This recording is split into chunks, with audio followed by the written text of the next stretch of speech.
새벽에 하나님께서 우리에게 주시는 하나님 말씀은 열왕기상 3장 16절에서 28절까지 말씀입니다.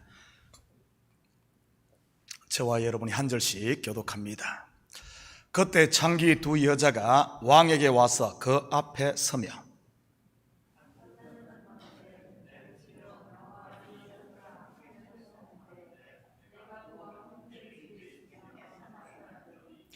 내가 해산한 지 사흘 만에 이 여자도 해산하고 우리가 함께 있었고 우리 둘 외에는 집에 다른 사람이 없었나이다.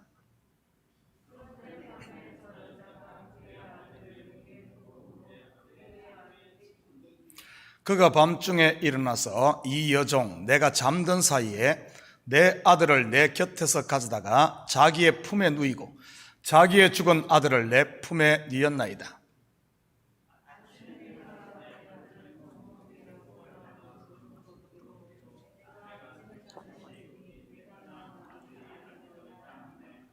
다른 여자는 이르되 아니라 산 것은 내 아들이요 죽은 것은 네 아들이라 하고 이 여자는 이르되 아니라 죽은 것이 내 아들이요 산 것이 내 아들이라 하며 왕 앞에서 그와 같이 쟁론하는지라.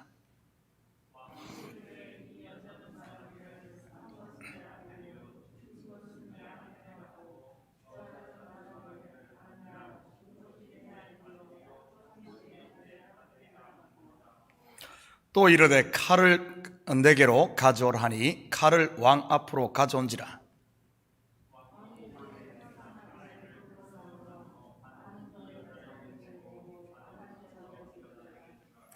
그 산 아들의 어머니 되는 여자가 그 아들을 위하여 마음이 불붙는 것 같아서 왕께 아뢰어 청하건대 내 주여 산 아이를 그에게 주시고 아무쪼록 죽이지 마옵소서 하되 다른 여자는 말하기를 내 것도 되게 말고 네 것도 되게 말고 나누게 하라 하는지라.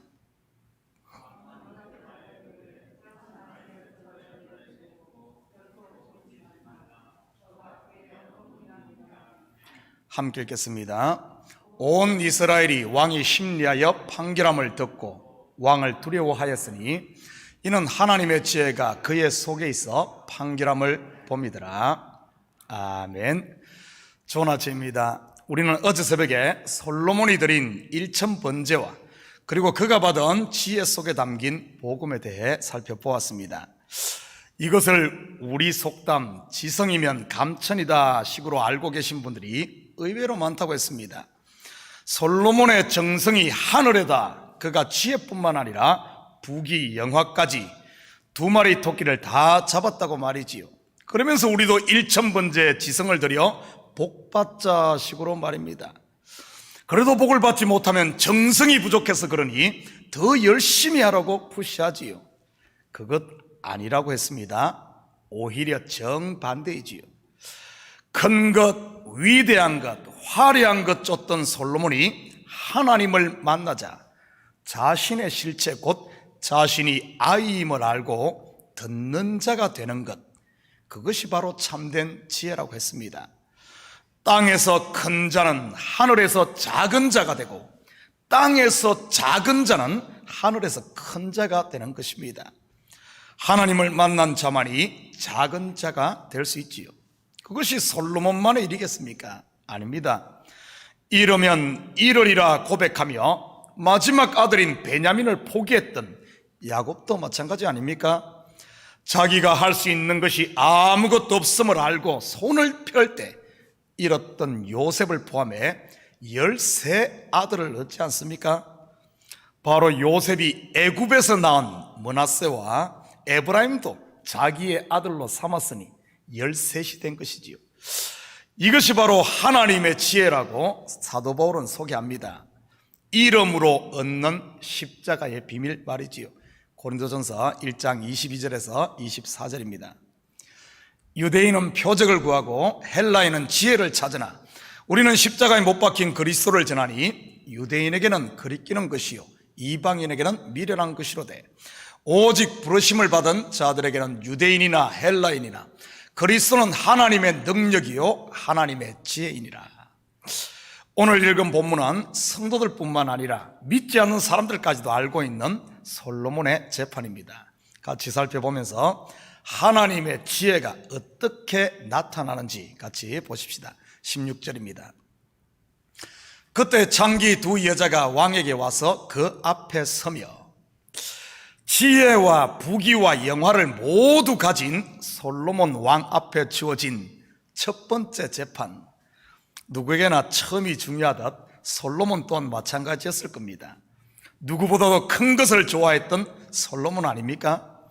어쩌면 그는 처음 재판에 대해 큰 것을 기대했을지도 모릅니다. 예를 들면 이스라엘을 좌지우지하는 대기업 총수끼리의 소송이나 군사령관이나 아니면 검찰총장의 부패 사건, 아니면 나라를 떠들썩하게 하는 연쇄살인마 같은 대형 사건들 말이지요. 온 백성의 관심과 마음을 사로잡을 한방 말입니다. 저도 가끔 그런 슈퍼히로의 망상을 하곤 합니다. 뭐 깨고 나면 허망하지만 말이지요. 그런데 솔로몬 앞에 주어진 첫 번째 재판이 무엇입니까? 두 창기의 갓난아기 다툼입니다. 참 그런 것을 보면 우리 하나님은 코믹하신 분 같습니다. 가장 큰 자 앞에 놓여진 가장 사소하고 작은 문제, 당시 여자들의 지위가 어땠는지는 다들 아실 겁니다.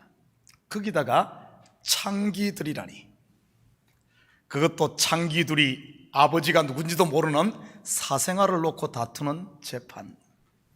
여러분 같으면 어떻게 하겠습니까? 누구를 등신으로 하나 하고 호통을 치며 쫓아버리지 않겠습니까? 솔로몬도 그랬을까요? 23절입니다. 왕이 이르되 이 여자는 말하기를 산 것은 내 아들이요 죽은 것은 내 아들이라고, 저 여자는 말하기를 아니라 죽은 것이 내 아들이요 산 것이 내 아들이라 하는도다 하고. 이들의 송사 내용이 구체적으로 무엇입니까? 두 창기가 같은 집에 살았는데 비슷한 시기에 아들을 낳습니다. 그런데 한 아기가 자다가 엄마에게 눌려 질식사를 하지요. 그래서 그 여인이 자신의 죽은 아이를 같이 사는 다른 여인이 낳은 산 아이와 바꿔치기 합니다. 그래서 두 여인이 산 아기가 서로 자기 아기라고 주장하는 것이지요. 어떻게 해서 이런 하찮은 송사가 왕에게까지 올라온지는 알 수 없지만 솔로몬은 이들의 송사를 듣습니다. 왕이 하는 말을 가만히 들어보면 그가 이들의 말을 얼마나 귀담아 들었는지를 알 수 있지요. 그리고는 판결을 내립니다. 산 아이를 둘로 나누어 반은 이 여자에게 주고 반은 저 여자에게 주라. 예수님의 간음 중에 잡힌 여성 재판과 너무 닮아 있지 않습니까? 죄 없는 자가 먼저 돌로 치라. 어떤 일이 벌어졌을 것 같습니까? 26절, 27절입니다. 그 산 아들의 어머니 되는 여자가 그 아들을 위하여 마음이 불붙는 것 같아서 왕께 하려 청하건대 내 주여 산 아이를 그에게 주시고 아무쪼록 죽이지 마옵소서되, 다른 여자는 말하기를 내 것도 되게 말고 내 것도 되게 말고 나누게 하라 하는지라. 왕이 대답하이르되 산 아이를 저 여자에게 주고 결코 죽이지 말라. 저가 그의 어머니라 하매. 이것보다 더 확실한 판결이 어디 있겠습니까? 더 이상 무슨 증거가 필요하겠습니까? 그렇다면 솔로몬이 어떻게 이런 기가 막힌 판결을 내릴 수 있었을까요? 그것은 바로 듣는 마음, 곧 하나님의 지혜이지요. 그렇다면 그가 들은 것이 무엇일까요? 두 여인이 각자 주장하는 그들의 말일까요? 누가 논리 정연한가? 누가 목소리가 큰가?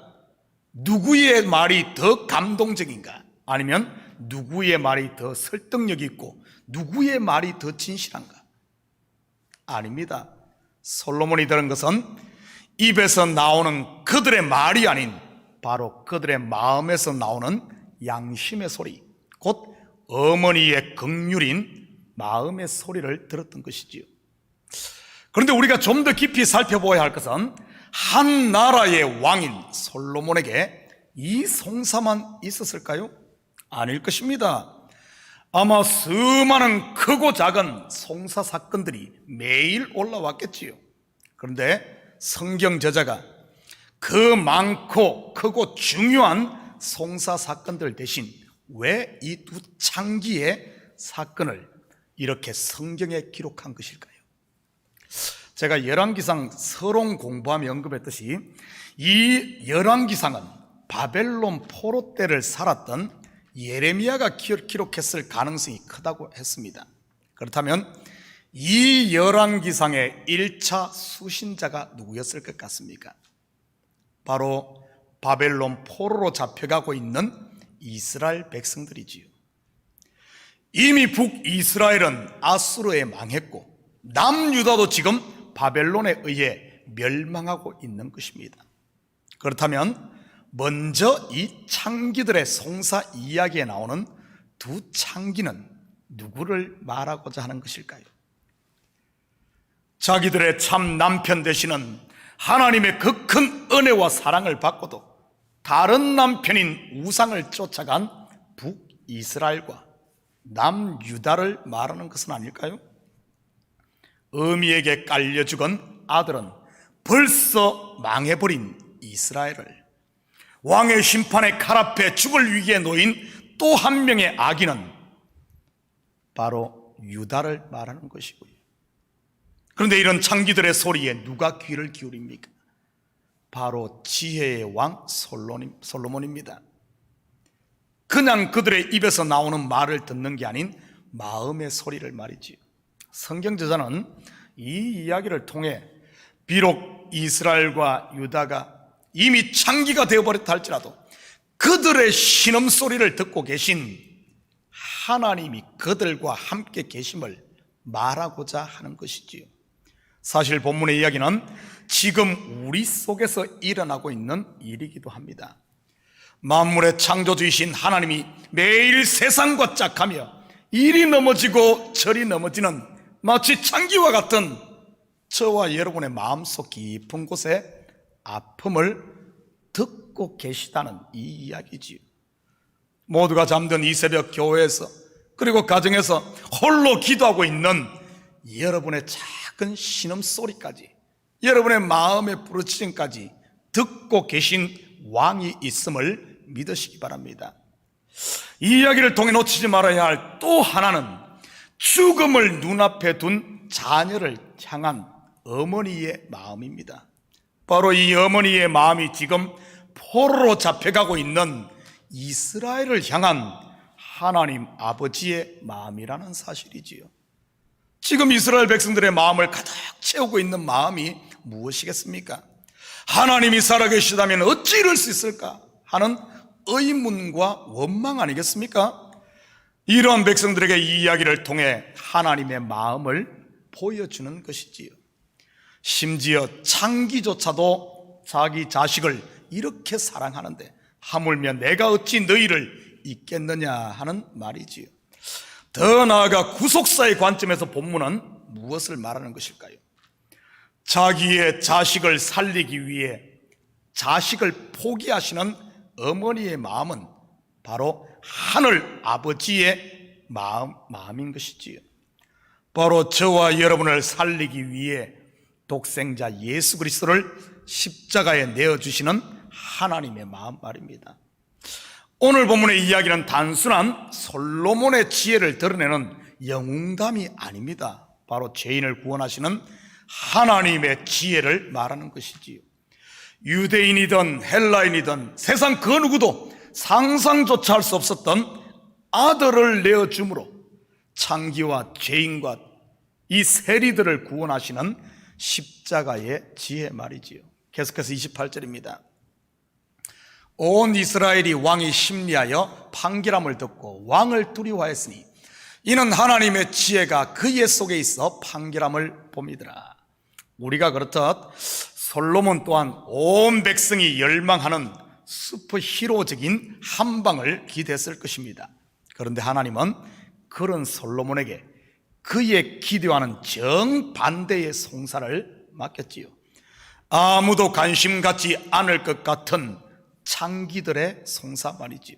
그런데 그들의 소리에 귀 기울인 솔로몬, 아이 같은 그를 하나님은 온 백성이 두려워하는 가장 위대한 왕으로 높였던 것입니다. 지극히 작은 것에 충성할 때 큰 것을 맡긴다는 예수님의 말씀을 생각나게 하지요. 사랑하는 성도 여러분, 여러분의 눈은 어디를 바라보고 있습니까? 여러분의 귀는 어디를 향하고 있습니까? 그리고 여러분의 손과 발은요, 혹시 높은 곳, 큰 곳, 남들이 알아주는 이 사거리나 시장은 아닌가요? 우리 속담에 등잔 밑이 어둡다는 말이 있습니다.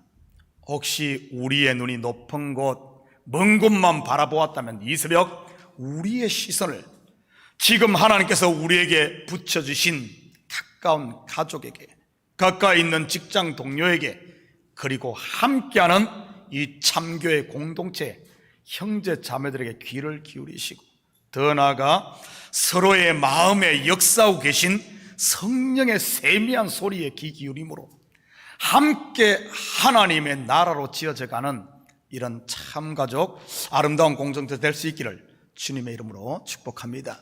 같이 기도하십시다. 사랑의 아버지 하나님, 참으로 감사를 드립니다. 우리의 눈이 아버지 하나님 참으로 큰 것만을 쫓고 있지는 않습니까? 드러나는 표적, 눈에 보이는 대단한 것, 아버지 하나님 높은 곳, 이런 것 쫓고 있지는 않습니까? 우리 주님은 그곳에 계시지 않고 가장 낮은 자리로 오셔서 아버지 하나님 신음하는 백성들과 함께 했는데, 아버지 하나님 과연 우리도 예수님이 걸으신 그 길을 걷습니까? 아니면은 나 홀로 따로 걷고 있습니까? 이 새벽 다시 한 번 더 아버지 하나님 주님 계신 곳이 어딘지를 바라볼 수 있는 저희들 되게 하시고, 주님과 함께 우리의 십자가를 지고 따라갈 수 있는 참된 제자들 되게 도와주시옵소서. 아버지 하나님, 내 소리를 아무도 안 듣는다고 혼자 안타까워하고 있는 사람이 있다면 우리 주님 이 새벽에 우리의 눈을 열어 주님이 우리와 함께하고 우리의 신음소리에 귀 기울이고 있음을 다시 한 번 더 깨닫게 하시고, 자리를 털고 일어나 힘있게 오늘 하루를 사는, 감사함으로 사는 저희들 되게 도와주시옵소서. 감사드리며 예수님의 이름으로 기도드립니다. 아멘.